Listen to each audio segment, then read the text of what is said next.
Hi guys, no. So eto naman yung kwento nung isang WAG squad, no. So samantalahin ko na, isa ba ito, no. Merong isang WAG squad, nasa Singapore sila, no, naka-base. So ito yung message niya. Wait lang, background muna. Tingnan natin kailan siya nag-join. Sige, tingnan ko muna. Wait lang guys. Kasi itong WAG squad na to, sobrang familiar nito sa akin. Kasi isa to sa pinakamatagal kong followers. Literal talaga, more than 10 years na followers ko to. Bago siya nag-join ng WAG squad. Ah, tingnan natin. Wait lang, guys.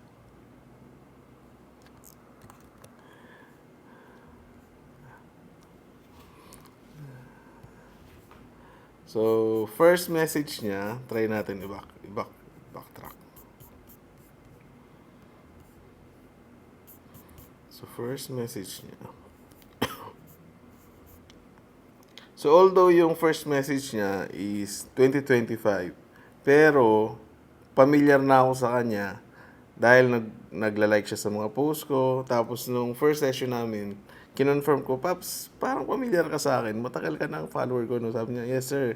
I think 2016, sabi niya, 2016 or 2015, something like that. So more than 10 years na talaga to, tong followers na to. Kung hindi man more than 10 years, 9 or 10 approximately nandyan, no? So, nag-join siya ng WAG Squad. So, nakailang message din pala siya. Sir, WAGs, kailan po mag-open yung enrollment? 2025, 2026. May queue po ba, sir? Sige, tingnan natin yung first session namin. Kailan kami nagsimula? So, yung first session, January 8 this year. So, nakapasok siya nung after New Year. No? Ngayong buwan lang, 2026. Tapos, ay yung challenge, binigay ko sa kanya, January 22. January 22. Yung challenge binigay ko sa kanya. Yan. Tapos, kahapon lang kami nag-next lesson. Meron pa kaming isang pending na lesson next week. No, so, ito yung message niya kanina. Basahin ko na lang sa inyo. So, Coach Kai, to God be the glory. Thankful and blessed po ako na magkaroon ng mentor tulad ninyo, Coach Kai. Update lang po tungkol sa live account ko dahil sa WAG system. Ito kasi, nung first session namin, after ng session namin, trinay niya na agad sa live account. No? So, ito, pure G1 to. So, live account ko dahil sa WAG system na binuo at shinare nyo, within 2 weeks po ay mula $500, naging $6,300 na siya ngayon. 6.3. No? Grabe po ang WAG system. Pang legendary ito at hindi ninyo ipinagdamot. No? So, sabi ko nga, like kong pinagsasabi, na masyadong malaki yung forex market para ipagdamot. No? So, instead na ibang lahi yung umangat sa trading community, di tayong Pilipino na lang, no? Mga Pinoy. At least maitaas natin yung financial literacy nating mga Pilipino. So, hindi po pala imposible kumita sa Forex ng halos isang buwan. Isang buwang sahod natin bilang OFW. Basta nasa tamang sistema. Yang 6.3K, ilan yan? Hindi lang yan hindi lang yan isang sahod ng OFW na isang buwan. 6.3 USD to PHP. So that is 371,000 pesos. So pwedeng sa OFW pwedeng ilan yan? Pwedeng 3 to 6 months na sahod dyan, no, sa typical na OFW. So, hindi po pala imposible kumita sa Forex ng halos isang buwang sahod nating bilang OFW basta nasa tamang sistema at disiplina. Na-realize at napatanong rin po ako sa sarili ko bakit ngayong taon lang ako nag-enroll at pumasok sa WAG. Sa halos 10 years. So, sabi ko sa inyo halos 10 years ko talaga tong followers 10 years na pagsusubaybay ko sa page ninyo. Nakapanghinayang yung oras at panahon, pero gaya po ng nasabi ninyo, lahat may tamang timing at purpose, no?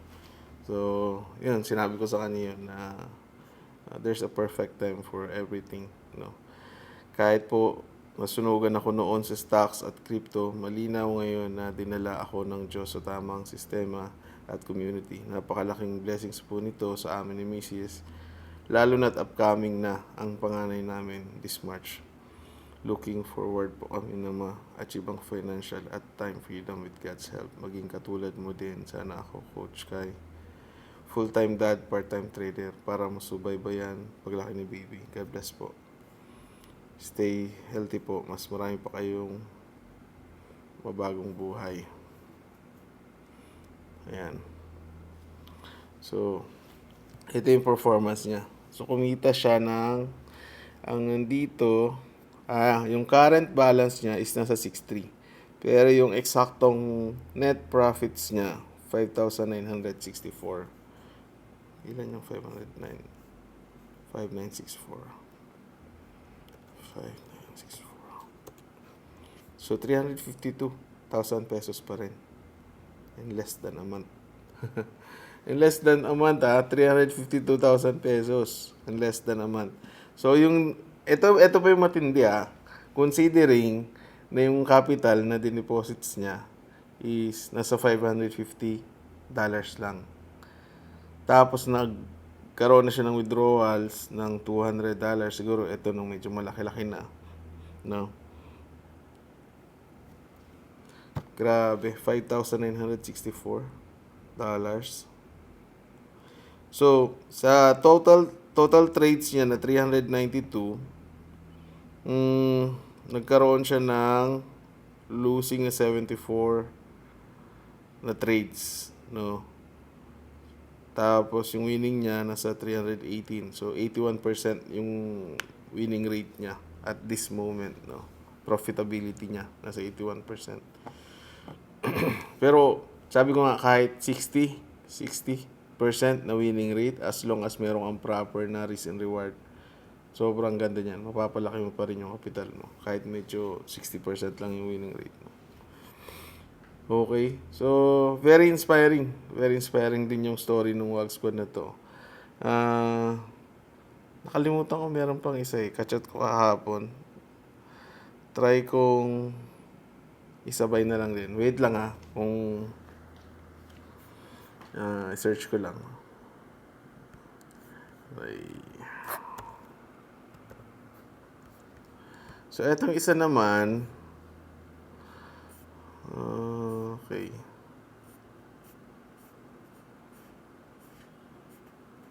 Okay. So, eto, tingnan ko kung kailan naman tong isang Wag Squad naman na to. Tingnan ko kung kailan siya nag-join.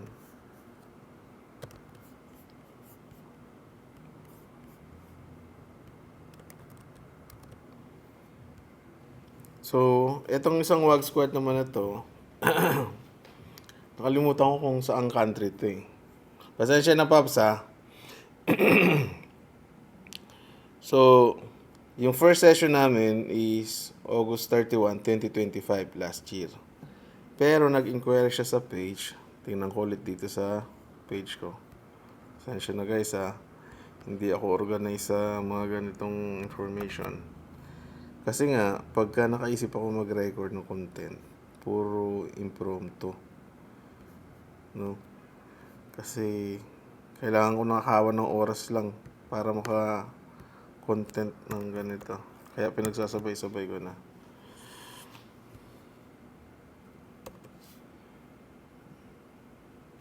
Ayan.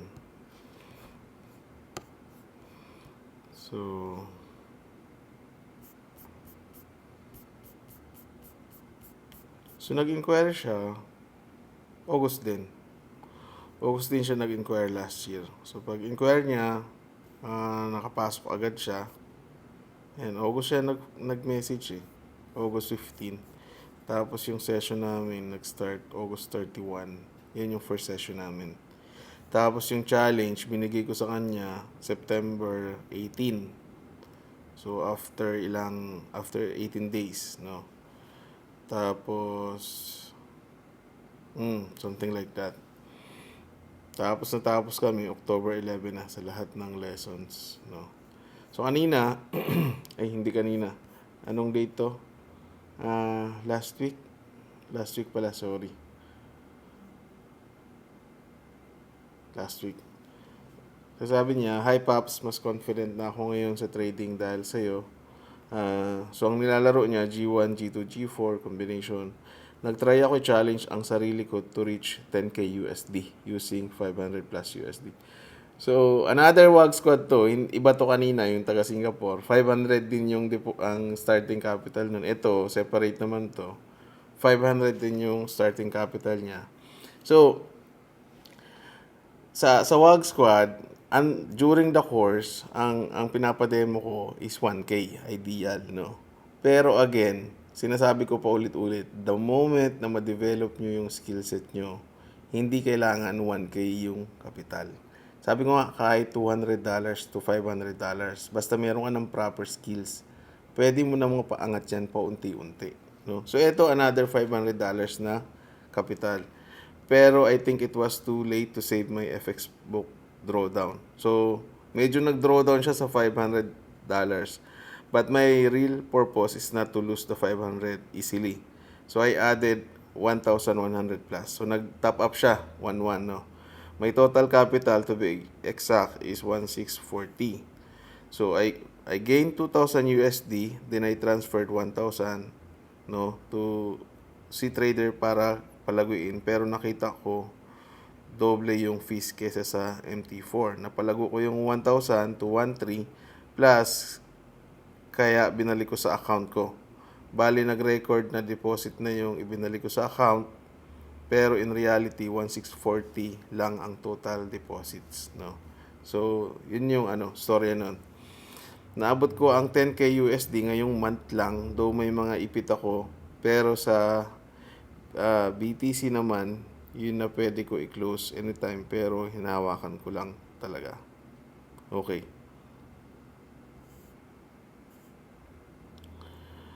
Naabot ko yung 10k USD ngayong month lang. Though may mga ipit ako, pero naman yun na pwede ko i-close anytime, no. Pero hinahawakan ko lang talaga. I started trading this account January 7, 2026, no. So ngayong buwan lang din siya nag-start nitong account na to. Still learning, silently grinding, something to be proud of as WAG Squad, kasi di naman ako ganun ka-confident sa bawat trade ko. Ang daming typo, no? Hindi to bawal, bawat trade ko dati. Tad-tad yung trade ko dati. So, yung dati niyang ginagawa bago siya nag-join sa WAG Squad, tad-tad trades, no? Usong-uso yan kasi nga yung ibang mga groups, pinupromote nila tad-tad trades, no? Especially yung mga nag-IB commissions. So, thanks be to God, always thanks pa. Okay. So, ito yung FX book niya. So, yung FX book niya, hindi na nag-balance yung gain tsaka yung abs gain, no? Kasi nga meron nilabas na pera, meron binalik, no? So yung total deposits lang talaga dito is 1,600, no? Kasi nga nilabas niya tapos binalik lang, no? Pero yung nag-record is $3,000. Nag-try na siya mag-withdraw ng 1,000, no?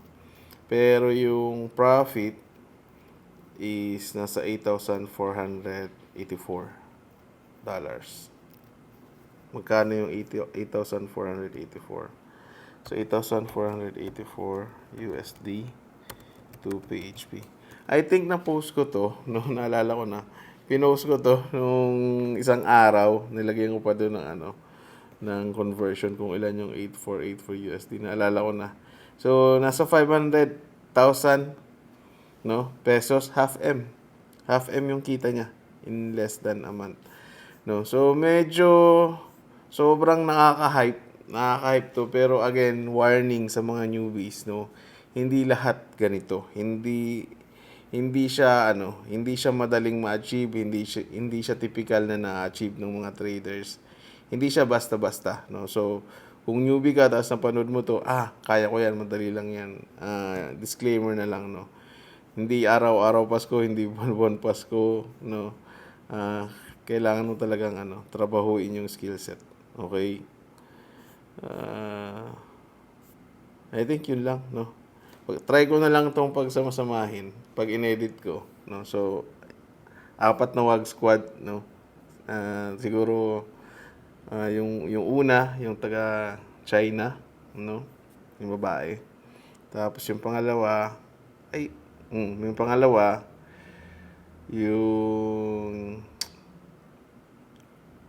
umabot ng 20K, no? Umabot ng 1.2 million kinita. Kahit ako nalulula eh. Kahit ako nalulula, pambira. Baligtad dito, baligtad. Yung mentor yung na-hype sa mga estudyante. No? Baligtad. So, 1.2 yung isa. Tapos yung isa naman is nasa, kalimutan ko na kagad. 350,000. Tapos eto, another half M. Less na naman. Ayun ako.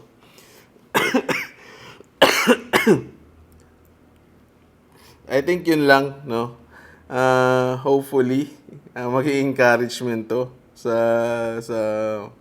mga traders, no? Sa mga matatagal na, sa mga baguhan pa lang, sa mga matatagal ng sunugan, mayroong pag-asa, no? Mayroong pag-asa. Ito, majority dito, actually, halos lahat hindi majority. Halos lahat ng WAG squad. Yun, yung isa, newbie. So, first niya na naging experience sa WAG squad na. So, sobrang liit lang ng percentage na ganun, no?